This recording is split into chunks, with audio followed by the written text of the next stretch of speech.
there.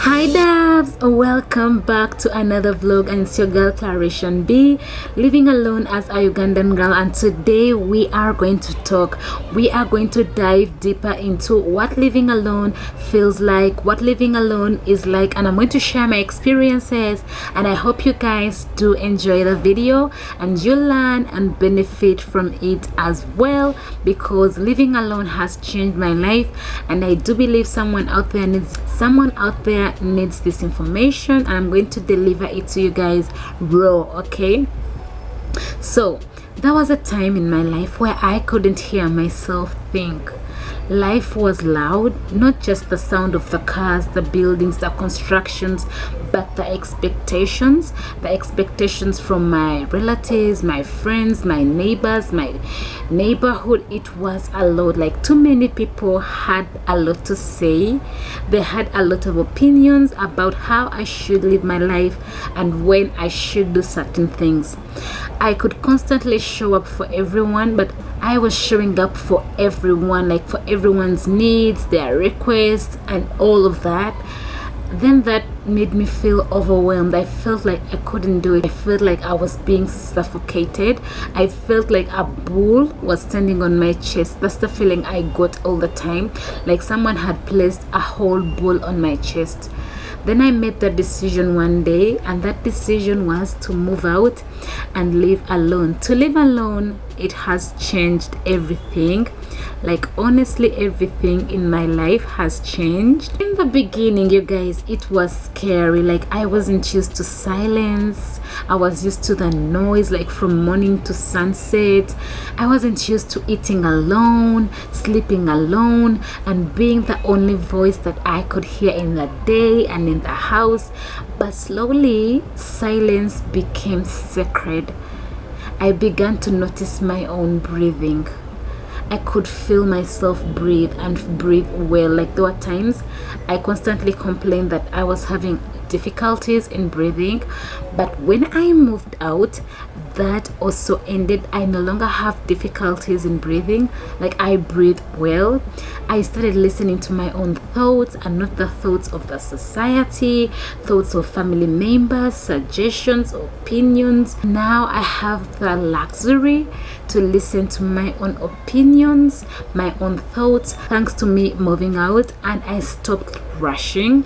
Like, I had an issue with rushing. Like, I could do things rushing because I lived with many people and they had a lot of expectations and there was time limits to it. So it put me in a space where I began to constantly rush while eating, rush while talking, rush while driving, rush while dressing up, rush while doing a lot of things. But now I'm slowing down and it feels awesome. Living alone gave me the space to also meet myself. No more pretending, no more explaining, no more shrinking. Above all, I could cry without hiding. I could cry on my balcony, in my sitting room, in my bedroom without hiding. I could laugh without judgment. Before, laughing was like a crime. Like, you couldn't laugh. Before, anyone out there thought you were laughing at them or you're being insensitive. But now I can laugh out loud. I could finally ask myself the one golden question: what do I really want? What do I really want to eat? Where do I want to spend the morning, the evening, the afternoon? What do I want to do throughout the day? It feels magical. That's when I saw real peace walking. If you were to ask me when was the time it clicked, that's the time it clicked.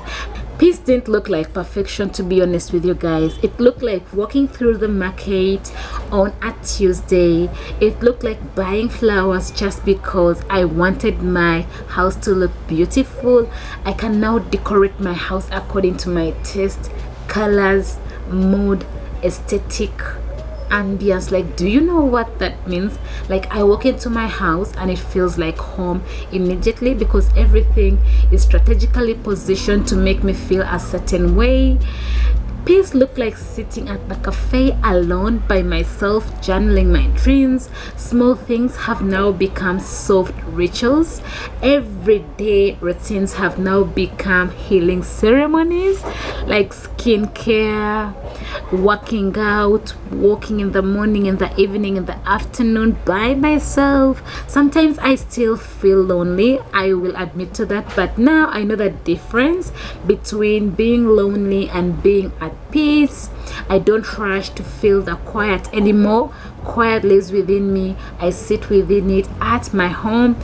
I let the stillness teach me. And now, you know what I found in that quiet? I found me. I found my dreams. I found my visions. I now have a purpose in life. Before I didn't. Before I wasn't given a choice. I wasn't given the opportunity to even search within me and find my talents, my gifts, my purpose, my heart desires. But now I do. Now I found that, and I'm cultivating it. I'm nurturing it, and it's growing. Living alone also gave me control over my energy. I'm such an energy person. Like, I quickly absorb energy, but I've learned to push it away if it's negative. I no longer have to absorb other people's stress, opinions, or moods.